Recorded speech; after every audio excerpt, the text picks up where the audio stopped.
السلام علیکم ورحمۃ اللہ وبرکاتہ۔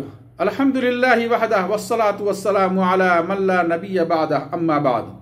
ناظرین کرام، اللہ سبحانہ وتعالی نے جہاں کائنات میں مختلف انواع و اقسام کی بیماریاں اور وبائیں پیدا کی ہیں، وہیں ان امراض اور وباؤں سے بچنے کے لیے مختلف اسباب اور تدبیریں بھی بتلائی ہیں، جن میں سے ایک یہ ہے کہ ہم دعا اور ذکر و اذکار کا خوب اہتمام کریں۔ دعا مرض اور وبا سے بچاؤ کے لیے مومن کا ایک کامیاب ہتھیار ہے۔ ذکر و اذکار ہر شر سے نجات کے لیے ایک مضبوط قلعہ ہے۔ نبی صلی اللہ علیہ وسلم نے مرض اور وبا اور موذی جانوروں سے بچاؤ کے لیے صبح و شام اور دیگر اوقات میں کچھ ذکر و اذکار اور دعاؤں کا اہتمام کرتے تھے۔ بطور مثال چند اذکار اور دعائیں پیش خدمت ہیں۔ نبی صلی اللہ علیہ وسلم نے فرمایا، جس شخص نے صبح و شام تین بار یہ دعا پڑھی، بسم اللہ الذی لا یضر مع اسمہ شیء فی الارض ولا فی السماء وهو السمیع العلیم، صبح کرتا ہوں یا شام کرتا ہوں اللہ کے نام سے، جس کا نام لینے کے بعد آسمان و زمین کی کوئی بھی چیز نقصان نہیں دے سکتی ہے، اور وہ سننے والا ہے، جاننے والا ہے۔ تو سنن ابی داؤد کی روایت میں ہے کہ اس شخص کو اچانک کوئی مصیبت نہیں آئے گی، اور سنن ترمذی کی روایت میں ہے، آپ فرماتے ہیں کہ اسے کوئی چیز نقصان نہیں پہنچائے گی۔ ایسے ہی ایک شخص کو رات میں بچھو نے ڈنگ مار دیا، صبح ہوئی تو اس نے نبی صلی اللہ علیہ وسلم کو خبر کی۔ آپ نے فرمایا، اگر تم نے شام کے وقت یہ کہا ہوتا، اعوذ بکلمات اللہ التامات من شر ما خلق، کہ میں اللہ کے تمام کلمات کے واسطے سے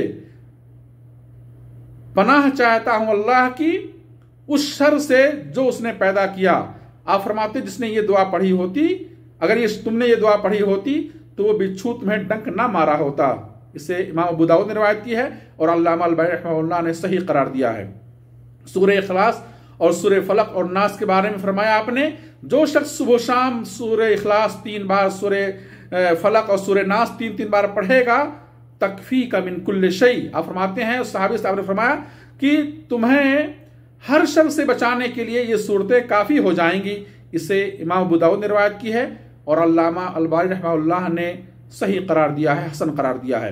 نبی صلی اللہ علیہ وسلم اللہ سے عافیت کا سوال کیا کرتے تھے، اللہم عافنی فی بدنی، اے اللہ تو مجھے عافیت دے میرے بدن میں، اللہم عافنی فی سمعی، اے اللہ تو مجھے عافیت دے میرے کان میں، اللہم عافنی فی بصری، اے اللہ تو مجھے عافیت دے میری نگاہ میں، لا الہ الا انت، تیرے سوا کوئی معبود نہیں۔ یہ دعا پڑھا کرتے تھے، رواہ ابو داؤد وحسنہ الالبانی۔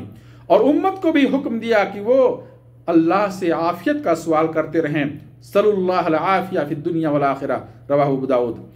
آپ پڑھتے، اللہم انی اعوذ بک من الجنون والبرص والجذام ومن سیء الاسقام، رواہ النسائی وصححہ الالبانی۔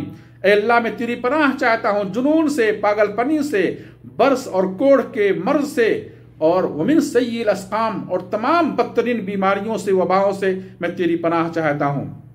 ایسے ہی کسی مریض کے پاس بیٹھ کر اگر کوئی شخص 7 بار یہ دعا پڑھے، اسأل اللہ العظیم رب العرش العظیم ان یشفیک، تو ایسے شخص کے بارے میں آپ فرماتے ہیں، کوئی مسلمان کسی ایسے مریض کی بیمار پرسی کرے جس کی موت کا وقت نہیں آیا ہے، اور 7 بار یہ دعا پڑھے، اسأل اللہ العظیم رب العرش العظیم ان یشفیک، تو اسے عافیت مل جائے گی، رواہ الترمذی بسند صحیح۔ گھر سے نکلتے وقت یہ دعا پڑھیں، بسم اللہ توکلت علی اللہ لا حول ولا قوت الا باللہ، تو جہاں ہدایت ملے گی، شیطان کے شر سے محفوظ رہیں گے، وہیں بندے کو ہر شر اور تکلیف اور مرض و وبا سے بچا لیا جائے گا، جیسا کہ سنن ابی داؤد کے اندر حدیث موجود ہے۔ اللہ سے دعا الہ العالمین ہمیں ذکر و اذکار اور دعاؤں کا اہتمام کرنے کی توفیق دے۔ اقول قولی ھذا واستغفر اللہ لی ولکم ولسائر المسلمین فاستغفروہ انہ هو الغفور الرحیم، وآخر دعوانا ان الحمد للہ رب العالمین، والسلام علیکم ورحمۃ اللہ وبرکاتہ۔